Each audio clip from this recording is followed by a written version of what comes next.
One, two. Hello, and welcome to an experimental show that we're doing for a Came From the Radio show. This is your host, Mark Torres speaking. That's me. And I'm here with extremely cool artist Brian Kahn. This is Came From the Radio is a radio show that we host every Sunday in WGV, which is 12:40 a.m. And you can also catch us live online at am1240wgbbb.com. We have live audio streaming, and all the shows are archived on iHeartRadio as well as on our site, itcamefromradio.com. So what we're doing now is a little experimental live interview, a streaming event, which we're streaming right now, and then obviously when this is done, we're going to record it, and we're going to put it up on our YouTube page. So we're just going to have a nice little chat with Brian Kong, and we are now live right now, this very second, on today's the 10th of June, in Royal Collectibles, which is located at 9601 Metropolitan Avenue in New York. They have tons of stuff here. As you can see, we just have a small display of what they have. They have comics, toys, memorabilia, and a whole bunch of other stuff. You always find out more about them at www.royalcollectiblesonline.com. So, Brian, for people who don't know who you are, why don't you tell everybody a little bit about yourself and how long you've been in the business? Basically, I draw comics related stuff, licensed products, a lot of sports stuff also. So I've been doing it for about 20 years, and pretty happy doing it because growing up I was a big sports fan and comic book fan. So being able to do both things was like, pretty cool. So what started you on this route? Like when you were a youngin', 25 years ago, because you don't look like a day over 25. 25 years, I wish. What were you? What was your desire? Did you always want to be in comics? Did you always want to be in sports memorabilia? Did you love sports? How did all this come into play? I think I just always wanted to draw, so I always thought that I would be drawing for a living. I just didn't know that I would actually have these opportunities, to do it. So, basically 20 years ago I started working as an assistant for a couple of other comic book artists, Rich Buckler and Walter McDaniel, and from there I started learning the insides of the comic book industry. And basically from there, I went up to Marvel, showed my portfolio, was fortunate enough to get some work, like doing some fill-in issues, cover pinups and stuff like that. So pretty much from there, that's where it started, and I've been fortunate enough to keep it going for like 20 years so far. Rich Buckler, that's an old school time, big name artist. How is it working under someone of that magnitude back in the day? Because he was like one of the big names back then. How did you manage to just find your way to one of the biggest names in the comic industry at the time? Well, it was more like Walter. I knew Walter through mutual friends, and then he was starting a studio at the time with Rich, and then that's how I got in basically with that. That's how that happened. So a lot of it is who you know. So, and I was fortunate to be at the right place at the right time. So. And speaking of right place, right time, I met Brian about 10 years ago, give or take, at the right place, right time. I've seen him around, but we had an experience together that we got to be at the Big Apple Con.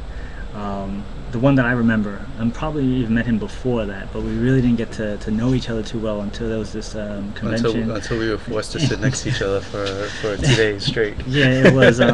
Was it January? Was it a January convention? Yeah, I think so. And it was like we were in the middle of a blizzard, so it was like the deadest convention, and we just sat there and we just talked and we got to know each other a long time, and I had no idea that he actually drew a comic that I used to read. He had a pinup, and Fantastic Four Unlimited. Was that right? Yeah, that was actually my first published piece. It was I think it was number 5 or something like that. I did a pinup. It was basically one of those last minute things. Again, it was like my first assignment, and they were like, "Oh, well, we need it like tomorrow," basically. And then it was like published like 2 weeks later. So that's an important thing.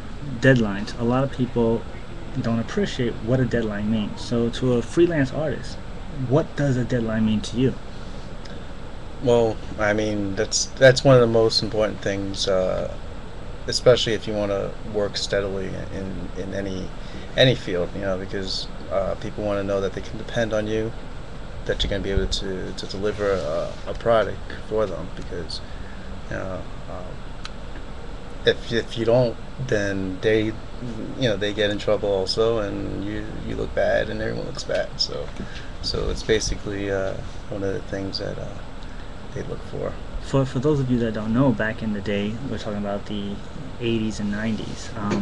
Whenever the book was late, sometimes it would have what was called a fill-in issue, and a lot of times it would just have artwork, an issue back, just in case if they missed the deadlines, they would still be able to publish the comics on time. In the 90s, however, it went all crazy, and a lot of stuff just was super late, and it was kind of bad. What is your opinion on that kind of thing? Because there was some big names out there that were running really late, and it was hurting the industry. At least on my end, I don't know how it was on the inside. Did you have the same feelings? Um, I don't know. I mean, basically, it's just I don't know how to describe it. Really, it's like everyone. There was so much coming out at the time. It was like oversaturated the whole market, so that's why there was like so many missed deadlines also. So, but I mean, Okay, we'll move on. We'll move on. We actually had on Royal Collectibles Instagram account. There was somebody who asked a question. The question was, "What was the first cover you ever drew?" Right? yeah. What was the first I cover? believe you it was ever a Captain America annual from 1994. drew? I wonder if they actually would have that here at Royal Collectibles. It would be cool if we had planned this ahead of time and whipped out the comic. That would have been great, but we didn't. So you went through comics, and then you started moving on to sports stuff, trading cards, and you did not just sports stuff, but other non-sports cards as well, right? Yeah.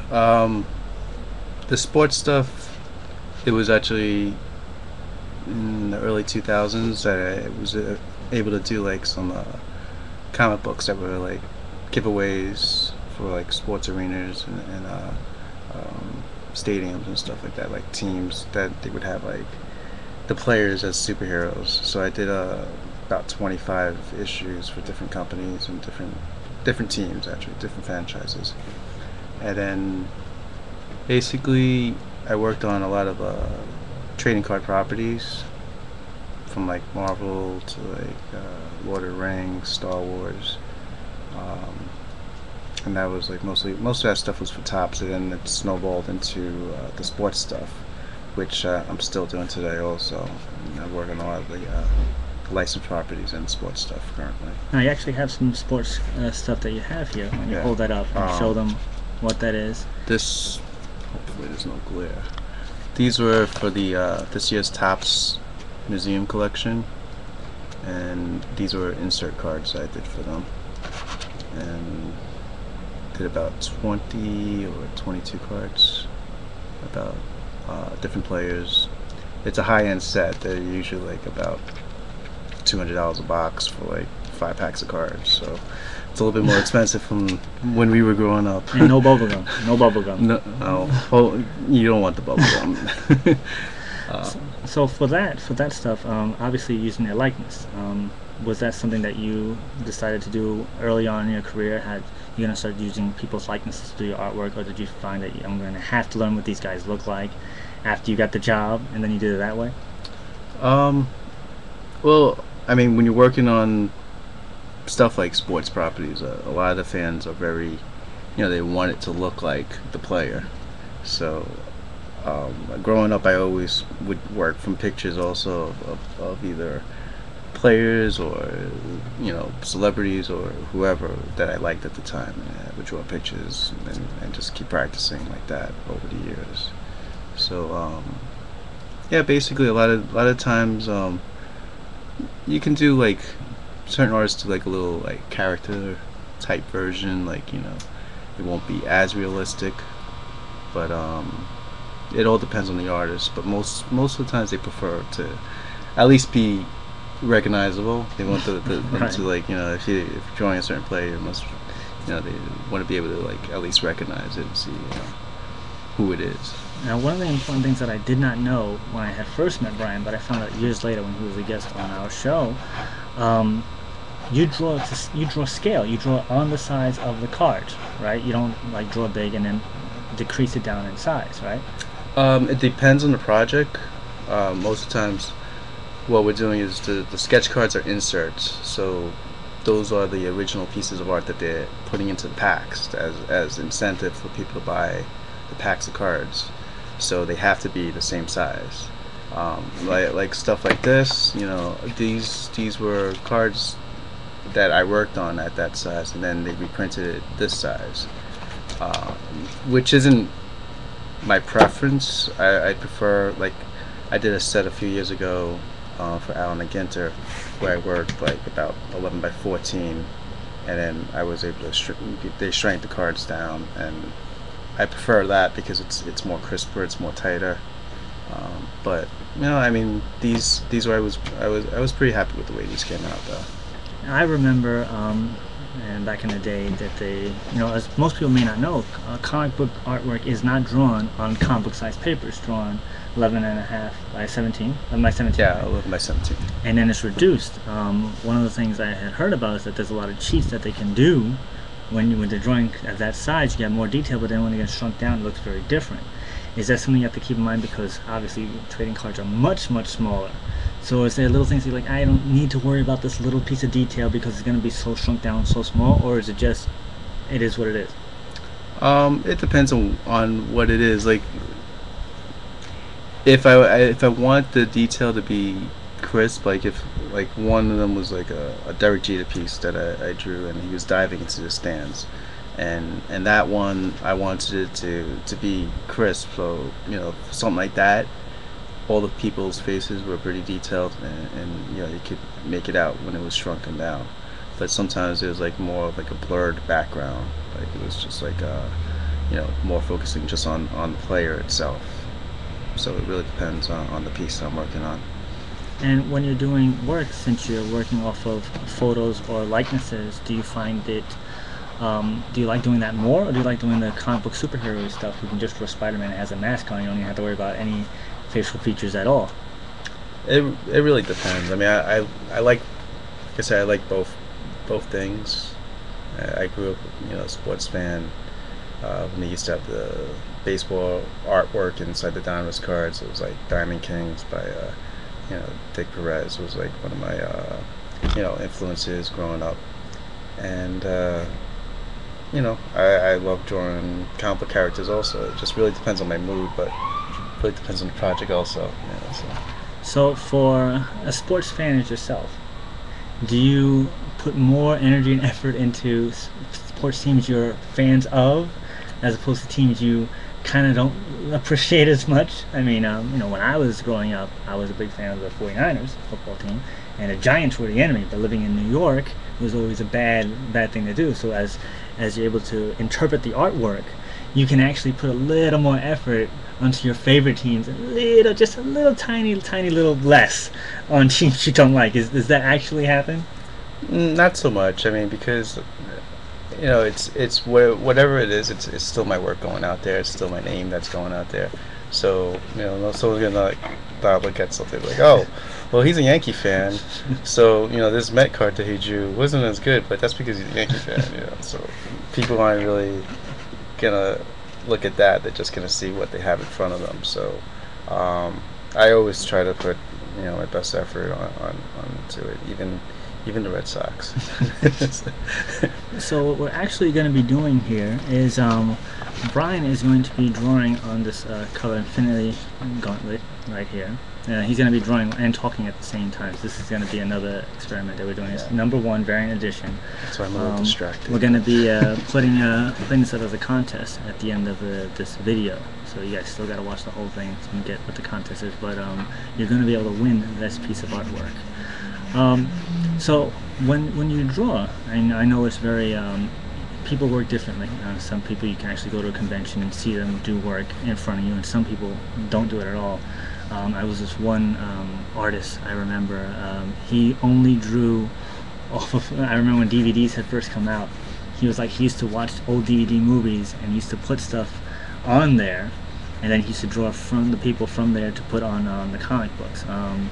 Wolverine was like Clint Eastwood, if I remember. So if you go back and look at it, it's like, hey, that's Clint Eastwood from this movie on this pose.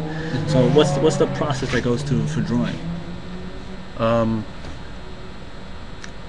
I mean, it's people just usually come up to me and they say, I want a Spider-Man drawing. So I've drawn Spider-Man since I was a little kid, so I pretty much know how to draw Spider-Man. And then if I get like some character that I'm not familiar with, I'll just find some reference. So it's all basically everything's like basic structure. Like everything's they're all humans. They're all like structured the same way. So some are bigger than others. Some are skinnier, smaller. But it's just basically having that drawing knowledge. So. So people come up to you at conventions and ask you to draw stuff. Yeah, yeah. So is that something that's a normal practice on things to do, or is this something that's not too well done in the artist industry? No, it's pretty common practice at the shows. That's one of the perks of going to the comic book shows is meeting the people that produce these comics, whether it be writers or artists, and then sometimes getting like a sketch, an original sketch from that person. So it's almost like or a signature. Like if you're meeting an athlete, you're getting a signature with the guy or the guy and stuff like that. So this is something that people can take home with them when they go to the conventions, and that's part of the convention experience. So what is the craziest thing someone has actually to draw for them at a convention? Dude, there's so many. I remember one in particular. Crazy but things. I want to know what's yours, because I remember somebody wanted a picture of their dog, and that was kind of cool. It was weird, but it was cool. And then you had a picture of a dog. Yeah, I mean, the pets thing. It's not so weird because I mean, like everyone, they love their pets. So, I did have one guy come up to me and. I forgot which show it was at, and he was just like, "Oh, can you show my girlfriend?" And I'm like, "Okay, fine." And he whips out this like little passport photo that was like about maybe like an inch big, and so I was sitting there trying to draw this picture. So I think it came out okay though, but that was kind of weird. Well, and you've been in. When did you start going to conventions? Because you said 20 years you started working, but how long, when you started your first convention, how long was that? I think it was like 20 years ago. Really? So I did a bunch of shows in 94 through like 96 and 97. And then that's when I sort of took a break, a little break from comics and everything in general. And then I've been starting them. I started up again back in 2005. So I've been doing it probably like another 10 years consistently. So what have you noticed the differences between kind of the way conventions were back then to how they are now? I mean, you were just at the Special Edition New York this past weekend. So for that convention, which was a comic book convention, most of them are now pop culture conventions, and there's like a little separate area for artists to be at. What is your opinion on how things have gone from when you started to now? Well, there's a lot more competition. Like other artists, there's a lot more, just the artist alley areas have grown. There's a lot of cosplayers, which back then there was like maybe one or two people walking around with like a Hulk costume that was like stuffed with pillows. So that's nice to see because it's the costumes have come a long way too. I mean, those are like pieces of art also. The work that these cosplayers put into their costumes. So it's nice to see that stuff too. And basically the attendance has gotten a lot more since since that time too. What do you think is the reason for that? I mean, personally, as cosplayers, back in the day, it's very difficult to see anybody dress up as anybody, but now it's like they're starting to become the majority of people at conventions are costume players, and there is some, plus and minuses to having cosplays at a convention. But why do you think that is? Like all of a sudden, all this pop culture stuff is now so prominent, so big. It's amazing. What are your thoughts on how things have changed, or like why do you think it's been this way? I think main reason is because of all the movies and TV shows and properties that have come out. Back in the early '90s, I think there was like I don't even know if there was anything out really. If there was that really bad Fantastic Four movie, there was like a Roger Corman movie. Which I've never seen, by the way. I've never Yeah. seen it, but I heard wonderful things about it. Um, so, I mean, the quality of the movies have improved a lot, and it's become very mainstream. So a lot of people want to dress up like those characters. So I mean, I think that's one of the main things, and it's more accepted. Like it's not just like, oh well, I have a costume and I can only use it for Halloween, so type things. People want to see costumes now. So you mentioned there's a lot more competition out there. There's a lot more independent creators. That's the big thing that I've noticed. Independent creators are coming out the woodwork because prices have gone down, and people are able to express themselves more freely and more easily. What advice do you have for people out there who want to start working in comics or doing what you do, which is non-sports cards collectibles or even sports card collectibles? What is your advice to them to do? Basically, just keep drawing and practicing. It's a lot. I won't say 100% easier to get in because there's so much competition, but there's different outlets from when I was like trying to break in. We didn't have social media. Someone can post their work online, and it's a lot. There's a lot more outlets to get it out there for other people to see. So that's one plus. But at the same time, it's also gotten a lot tougher because there's so many people doing the same thing. And it's more of just keep producing quality work and keep getting better, and basically that's it. I mean, Right? and then just hope for that lucky break. Yeah. So speaking of social media, where can people find you on social media? Where can they find you on the intertubes and the computer stuff? BrianKong.com, Facebook, The Art of Brian Kong, and Twitter. My handle is BC Kong Art, and same thing with Instagram. Now, you're going to be at places, conventions. What stuff do you have coming up that you're going to be at? This weekend, actually, I'm doing a show in Long Island. It's That's called the 13th Eternal Con. and 14th. You're going to be at the Eternal Con. A little more. Oh, that's right. Yeah, so this weekend, it's going to be at the Cradle Aviation Museum in Long Island, and that's from Friday and Saturday. There's a few other shows coming up, like one in July. It's the Garden State Comic Fest. It's at the Menin Arena, July 25th and 26th. And there's a Connecticut Comic Con in August, 14th through 16th at the Mohegan Sun. So I'll be at those shows. And if somebody can't make it to those shows, they can always contact you on the websites and stuff, and they can order prints, right? What can they get from you? You can shoot me an email. I could do commissions, and stuff like that, and you can order prints through me also. Now, one of the things I noticed about Brian's website and his work in general is that he does, as we were mentioning, very photorealistic people. So he does TV shows, like Supernatural, Orange is the New Black. Let's see, I know you do the Big Bang Theory. You have stuff of that, and there's a lot of artwork that's already there for prints. as well as original artwork, which you can get like something crazy. I mean, he's been in the business for 20 years. I'm sure he's heard it all. You can draw yourself with another character from a TV show. He'll do anything like that. And sports stuff. If you like sports stuff, you can always catch me that. Why don't you tell everybody about when you threw out that pitch?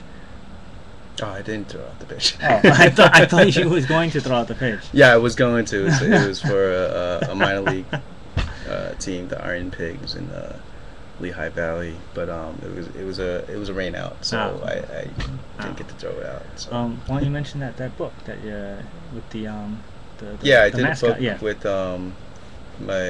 my writer John Lindenblatt, and it was basically a book on mascots and stadiums and how they got their names and stuff like that. It was a children's book. Yes. Table reading. It was very good. Yeah. So. And you had to draw all the mascots for all the. It was Major League Baseball, right? Only baseball teams. Yeah. And is that on sale on your site, or is there a place where people can find that? Do you remember that? You could get it on Amazon. It's called Charlie Dodgers, Pinstripe Yankees, and Wearing Red Sox. I know it's a lot to remember. How MLB teams got their names. So. You can always email Brian. Yeah. He'll send you a link for that. So what are you drawing right now?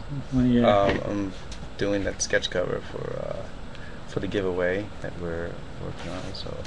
So it's not much. He's still working on it. It looks like it's a blank page on cover. There you go. Yeah, it's probably better you don't see it yet.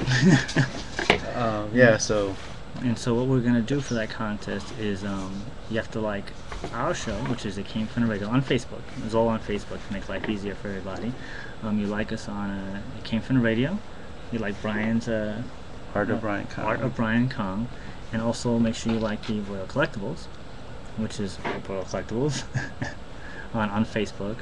And if you like all three of us, your name gets entered into a random drawing for this piece of artwork, original artwork, valued at $1 million billion because it's original work being done right in front of your eyes, right? $1 million billion. That's the going rate for original artwork nowadays. How do you decide how much is a piece worth? Because I know a lot of people do per character, or like if it's a headshot is cheaper than a whole body. How do you decide? Like, do you decide this is how long it's gonna take me? Is it like a mechanic where you say it's gonna take me an hour's worth of work, so it's worth this much? How does that work? Yeah, that's pretty much how I work. I mean, a lot of artists don't really know how to value their work, but I pretty much break it down to like amount of time and work that I put into it. Sometimes pieces take longer, especially if it's a likeness. I have to look for reference. If it's a character I'm not familiar with, that could take longer. If it's a character that has like a lot of detail, like if it's like some high-tech costume that has like all these lines on it, then that could take longer too. So the advice for people coming to give you work is to bring as much reference as possible. So that way you can draw the best possible likeness. Yeah, that always helps. I mean, if you have reference, that's always a plus. But nowadays, it's gotten a little bit easier. Like, I used to have to do conventions and like lug around like another 20 pounds of reference material, like magazines and different books and stuff. So actually, it's gotten a lot better where I can just look up something on Google, and most of the times I should be able to find it. Alright, so we're almost out of time. We've learned about a half an hour of this interview is going, and Brian is still working previously on this piece. So I wanna mention that you can always catch our radio show, which is It Came From Radio, which is every Sunday at 4 p.m. live on AM 1240. That's in Long Island and New York area. Also on the website at www.am1240wgbp.com. If you have the TuneIn app, if you have that fancy smartphone stuff, you can listen to our show live on the TuneIn app. Look up WGBV. It's on there live, 4 o'clock. And if you miss any part of the show, you can always go to our archives, either on our website, which is www.itcamefromtheradio.com, or on iHeartRadio. We're on there too, so you can always catch our stuff. We do contests. We gave away tickets to the special edition New York Comic Con that was just this past week. We do live stream events such as this. We have guests on. We've had celebrities such as Amy Jo Johnson, Pink Power Ranger. We've had heads of comic book companies. We've had Lance Fenceman, who's in charge of New York Comic Con, just to name a few. So just make sure you do that. And as I mentioned again, the contest is you have to like all 3 of our sites. So it's Royal Collectibles on Facebook, The Art of Brian Kong on Facebook, and of course, It Came From Radio. Like us on that.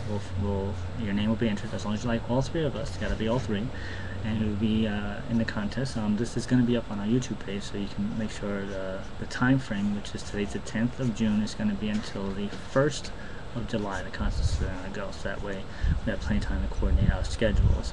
Is there any other thing you want to promote or mention before we sign off? Well, if anyone lives in the New York area, I just gotta say you should really come check out Royal Collectibles. It's really great store. It's like one of my favorite stores to go to, because they have a lot of sports cards and comic book stuff, collectibles, pistachios, and they're really one of the nicest people around. So. And they also open up a new store right on the same block. So, yeah, and that's the sports division. That is the sports store. So it's just sports stuff over there. And where we're at is the actual comic store, which is once again Royal Collectibles, located at 9601 Metropolitan Avenue. It's probably one of the oldest comic book stores that I know of still around in New York. That's family owned. It's not like a corporation. It's a family owned place, which is really nice guys letting us do it. And if you ever want to email them, you can email them at royalsports@aol.com. But make sure you like them on Facebook. If you come into the store, mention that you saw us, and say hi, and that's really cool for them. You've known them for quite some time, right? How long have you known these guys? Probably about 10 years or so. Yeah, and so we've actually have another video of us interviewing Chucky from at the WinterCon we were at. It's on our YouTube page. So is there anything else you want to mention before we sign off? No, I think I'm pretty good. Alright, so make sure you check out Brian's stuff. That is the Art of Brian Kong on Facebook, briankong.com on the interweb. And what's your Twitter handle? BC Kong Art. BC Kong Art, right? Yeah. So make sure you follow all that, and we will see you next time.